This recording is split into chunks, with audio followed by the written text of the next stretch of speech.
one of the highlights of this conference is an interview that Maryam Namazie is going to undertake with Richard Dawkins, the great Richard Dawkins. I think you've all been waiting for this interview and discussion. It's going to be great. Can I welcome both Maryam Namazie and Richard Dawkins onto the stage, please?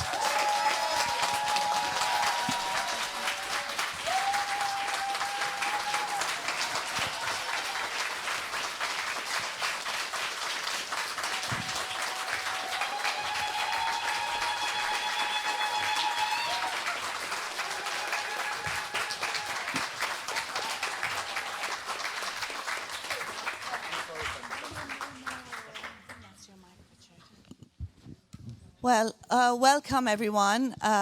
Of course, I know every time Richard Dawkins is invited to speak, they always start with, he needs no introduction. And I think that must be truer of him than most people in the world. We all know he's a scientist, an author, someone who has been so key in advancing public understanding, not only of science, but of reason, of atheism. I think if we did a poll amongst ex-Muslims and free thinkers across the world, I can kind of bet for sure that he would be the most inspirational figure for all of us. So it's such a pleasure and an honor to have you here with us. Thank you very much. And of course, because it's Richard Dawkins, I'm extremely nervous. I've written my questions here.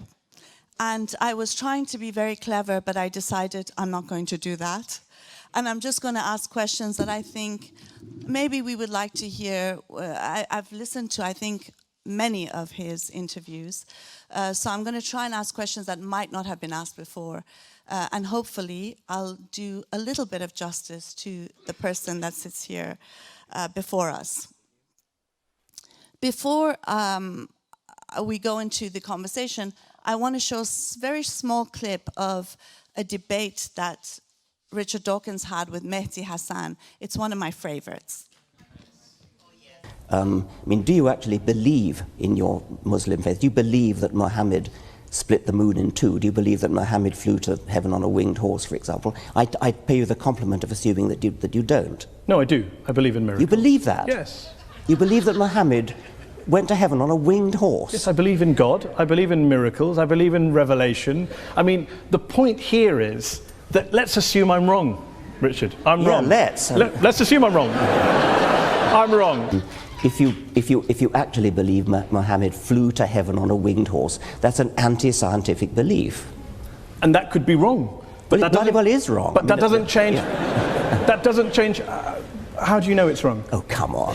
You're a man of the 21st century. No, I'm just asking. It comes back to my original question. The rational position is the agnostic. The rational position is the agnostic position. Why up there? The rational position. I didn't say up there. I didn't pick a place. Okay, well, why would a winged horse be the way to get to heaven if it's not up there? I asked a question about. You asked about proof.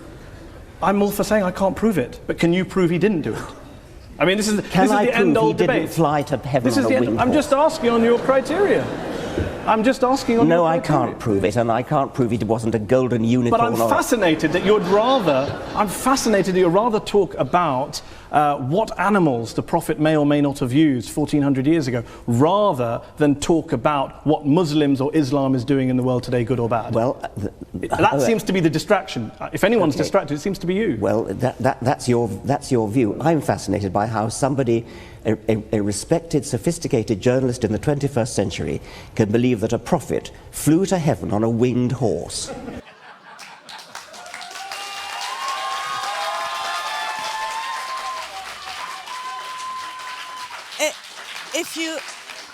If you all know the arrogant Mehdi Hassan, I mean, Richard Dawkins really got him, in a tizzy, which is great. It was a wonderful thing to see. I mean, for me, when I look at a lot of the interviews that you do, what stands out for me is that you're always portrayed as someone who's very strident and someone who's very forceful, and yet you are really very calm, you're very witty, and you're quite... you're very nice to your opponents in a way. And so I find it must be difficult to be in that situation, given that it's your job to be a lifelong educator. religion has such a hold on us for centuries that when people hear somebody being reasonable and quiet and simply making arguments against it, it genuinely sounds strident. If you compare it with theatre criticism or restaurant criticism, that can be far more strident, but people are used to that. But because it's religion, it just sounds different. It sounds shrill, it sounds silent, strident, it sounds aggressive, but all it is just ordinary rational discourse.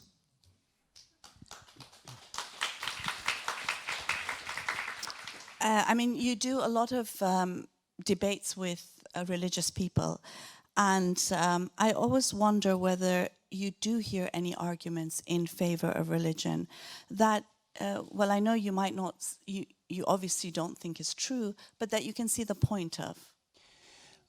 My position is a scientific one, and I am very anxious not to come across as arrogantly claiming that science knows everything. And therefore, it's absolutely right that there are plenty of things that science does not know. So it's tempting for religious people to say, oh, well, science doesn't know the answer, therefore God must have done it. And that's a cowardly answer. That's not an answer at all. The correct answer would be, science doesn't know yet, but we're working on it.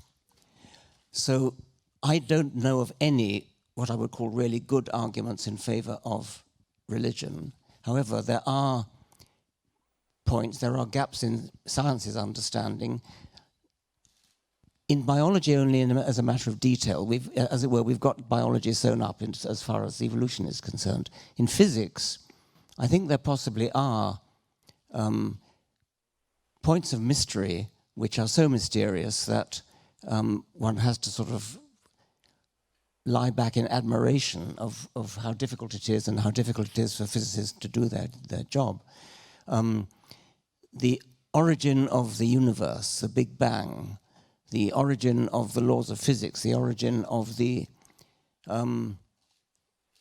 physical constants. The physical constants are half a dozen or a dozen or so numbers that physicists can measure. And they can't account for, they can't say where those measurements come from. But what they can say is that if any of those measurements were ever so slightly different, the universe would not have the properties that it has, and we could not be here. And so it's tempting to say that somebody fine-tuned it. It's tempting to say that if we have an array of 10 knobs that people could twiddle to get the little rheostats, adjust this physical constant here, this one there, this one, this one.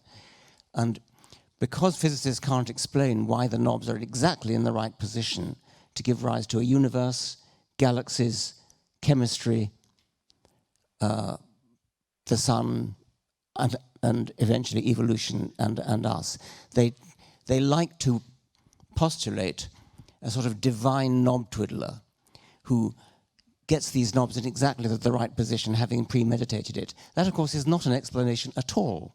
We have to explain why the physical constants are the way they are, and to say that some supernatural creator did it is absolutely evading the issue. You're simply pushing the question back as to how the creator got into existence in the first place.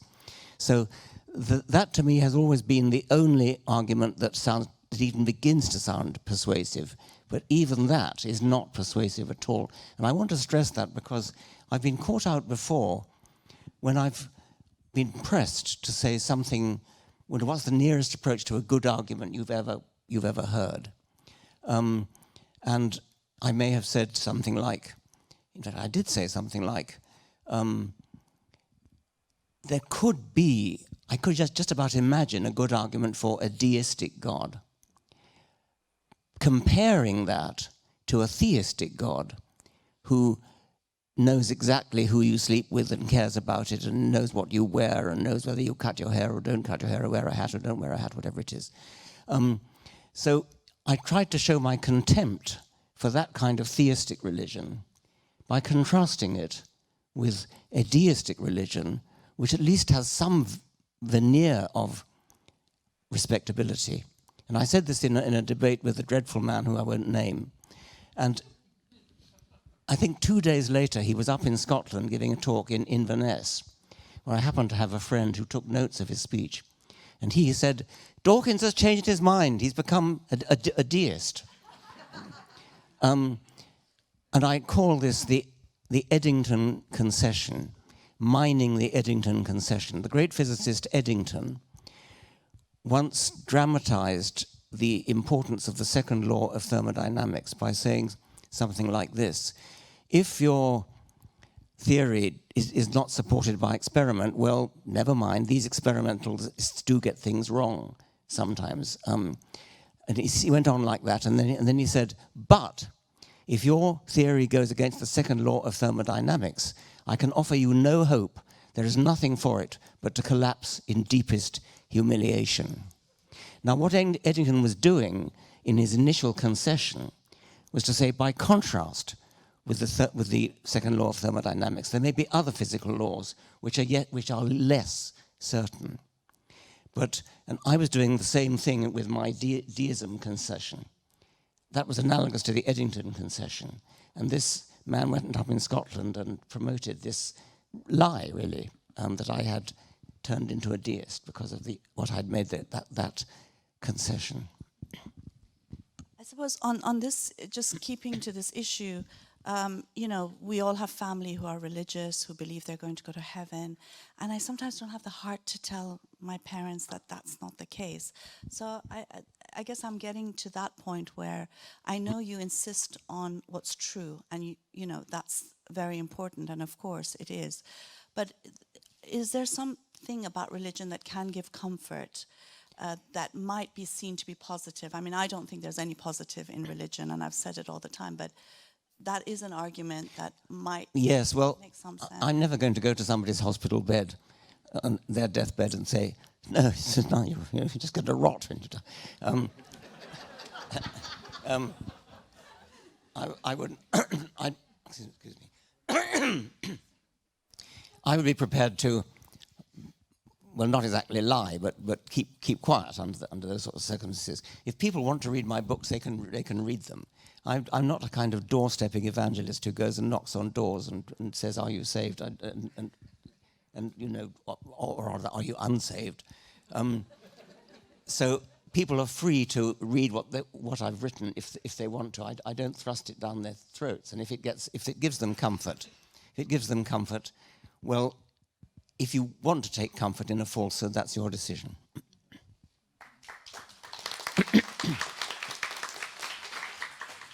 Salman Rushdie there's a quote of him which says, "From the beginning, men have used God to justify the unjustifiable." And I think it is important, given the fact that he was attacked a week ago, to hear your comments on that whole attack. Well, I can't add to what everybody else thinks. I mean, it was a most appalling event. It was deeply disappointing because I had hoped we'd all hoped that this threat to him had gone away. And it was a terrible, terrible thing to happen. The only thing I think I would add is when the fatwa was first given out by that dreadful Ayatollah Khomeini, who actually reminds me of God. He looks like God and behaves like God. When that happened, the thing that really shocked me was the cowardly response of of other religious leaders, like the then Archbishop of Canterbury, Carey, and various other intellectuals, especially the liberal left, who have shown despicable cowardice in the face of this kind of thing.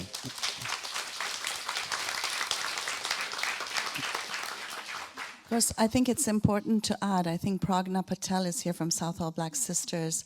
There was a group of women standing against thousands of Islamist men shouting for his death, and they were there saying, "Long live Salman Rushdie." And I know many on the left in Iran held pickets. I think Fariborz was organized one of them at the time. So very, very important. But as you say, there were so many who didn't support him. I know you don't do movements, but I think given the fact that this is an ex-Muslim and Freethought organized conference. I think, and I don't think anyone's ever asked you this, but we would love to know what you think about the ex-Muslim movement. I think it's wonderful. I'm entirely in favor of the ex-Muslim movement. I think it's courageous. I think it's very much needed. I hope it has some influence back in those countries which are influenced by Islam.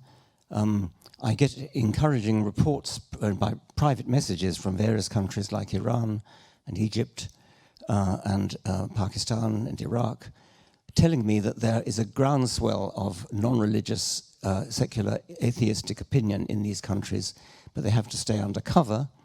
And my hope is that there'll become a kind of critical point where the dam will burst, and suddenly people will realize that actually Islam does not have the same hold over so many minds as many people think.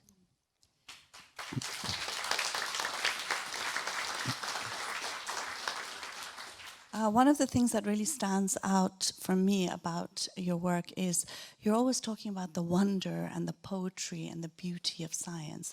And it's such a contradiction with a religious view. So if you can expand on that. Well, gosh, yes. Science is wonderful. It is also independent of where you happen to come from, which tribe you happen to belong to.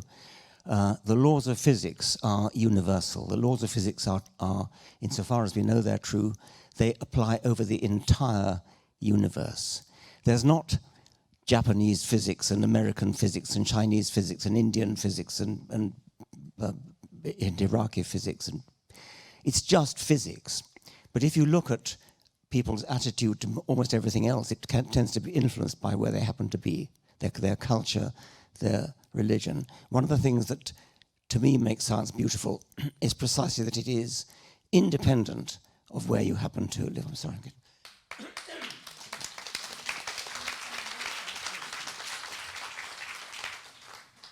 I know people have asked you what you would like to be known most for, and you've said your science and your books, but other than that, what would you like to be most known for? Well, I can't really say other than that, because that is the main thing. I mean, I think I said science is beautiful.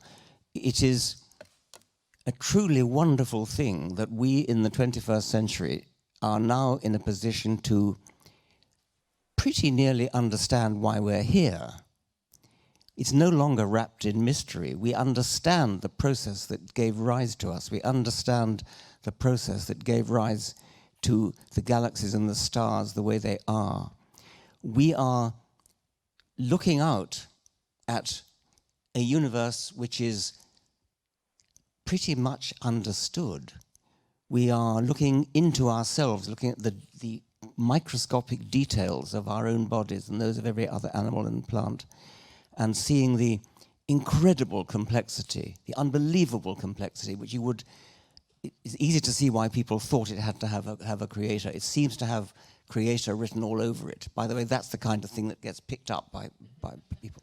And what is truly wonderful is that actually we understand how that complexity has come about. We know that the laws of physics, working through the amazing process of Darwinian natural selection, can put together objects as incredibly complicated as ourselves, objects with brains which are now large enough to understand where they came from and why. I mean, to me, it is an amazing privilege to live in a time where we can say that.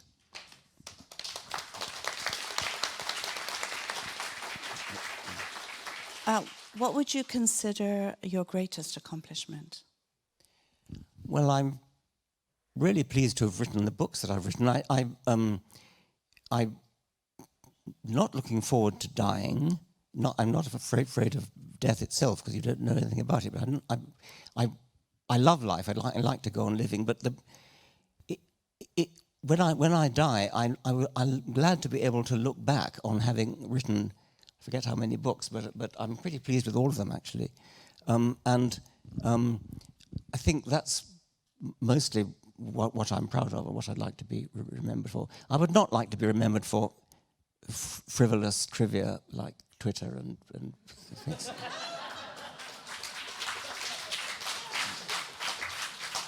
Do you have a favorite book that you've written? Oh, yes, okay, extended phenotype. But, thank you. Okay, I mean, I asked him. okay, I'll leave that to the audience.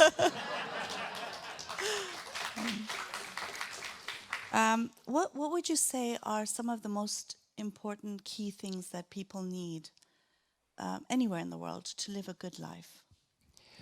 I think a love of truth, to recognize that the only reason for believing in anything is evidence.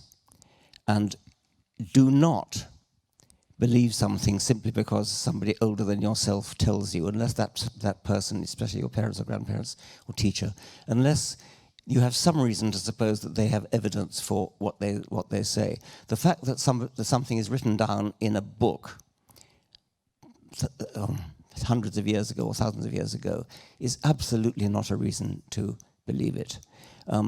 The fact that somebody with a clerical collar or whatever the Muslim equivalent is tells you something is true is not a reason to believe it. The fact that somebody says it has been privately revealed to me that something is true, that is absolutely not a reason to believe it. Always live your life as an evidence-based enterprise. That's one thing. Morality. Well, we've just been listening to a fascinating discussion on morality, and we had a vote on whether morality was objective or subjective, or don't know. And that's a genuinely difficult question. It's a profound question. My personal view is that once you've got a premise as to what your morality is based on, then everything else can then follow objectively from that. But different people could say, well, my premise is the welfare of humanity. Somebody else might say, oh, that leaves out animals. What about sentient beings, the welfare of sentient beings? Other people might be racist and say, what matters is my race. Well, those all are premises that you could use for your morality, and then use objective reasoning to see what follows from that. I think that the good life probably consists of something like elaborations of the golden rule. How would you like it if somebody did that to you? That is a principle which, on the face of it, is rather anti-Darwinian, actually. But nevertheless, I think it is a principle which humans have deeply embedded in their brains, and I'm delighted that it is. That rules out cruelty. That rules out making anything that can suffer. Live your life so that you don't make anything that's capable of suffering suffer, and try to leave the world a better place than you found it. And as I say, returning and believe what's true only on the basis of evidence.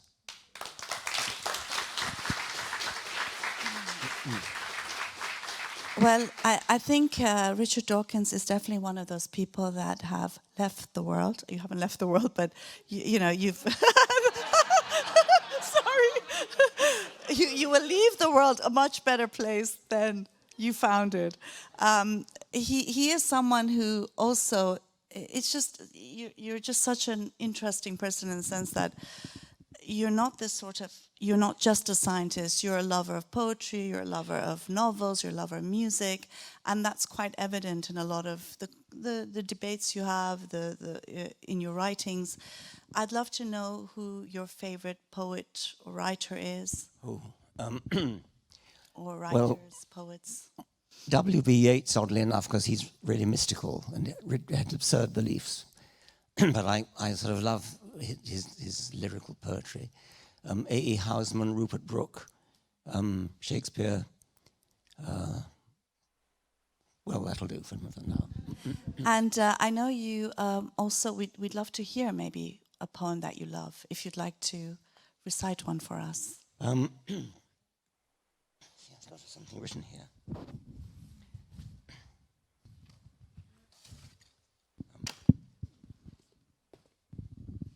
My mother died at the age of 109 a couple of years ago, and I had Excuse me. In my autobiography, I had published a short poem that she wrote, and A.C. Grayling, Anthony Grayling, who I think is a hero of the atheist movement, saw this poem and asked me whether there were any more. And so my sister and I looked around to try to find in her papers handwritten poems that she'd written. So might I read one of her poems?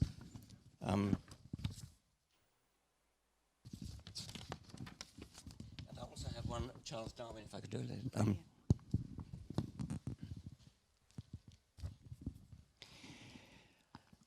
I can lean from my window and feel the wind about my face like water flowing dark and cold. The little lights of houses shine in level lines and mark where towns lie huddled close against the earth. And all about the wind blows by, cold song of winter on its breath. The great bear stands upon his head, his paws among the apple boughs that dark against a darker sky wave in the wind and tap their twigs with little sounds forlorn and sad within the night's dark emptiness.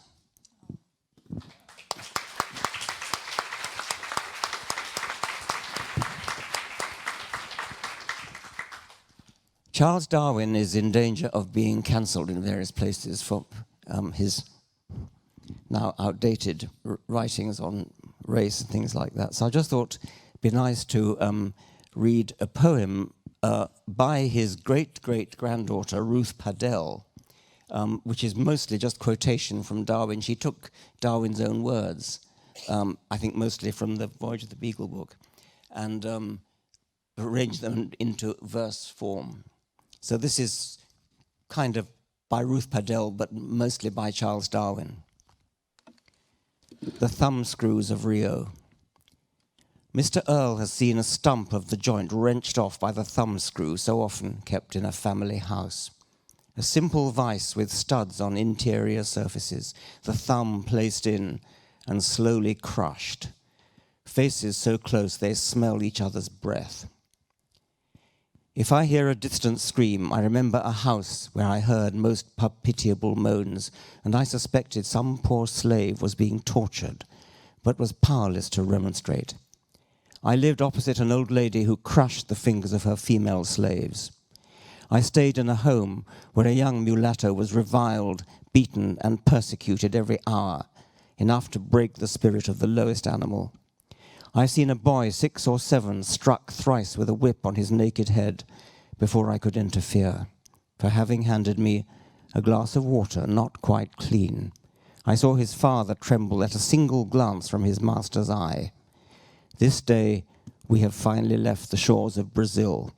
I thank God I shall never see a slave country again.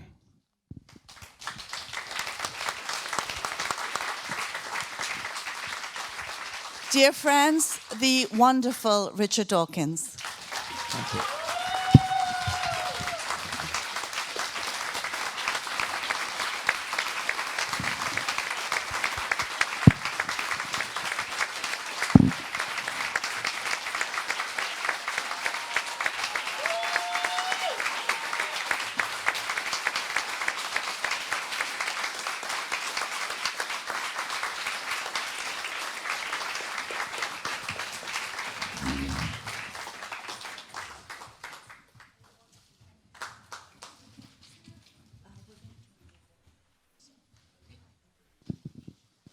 Right, thank you very much, Richard Dawkins, brilliant as ever.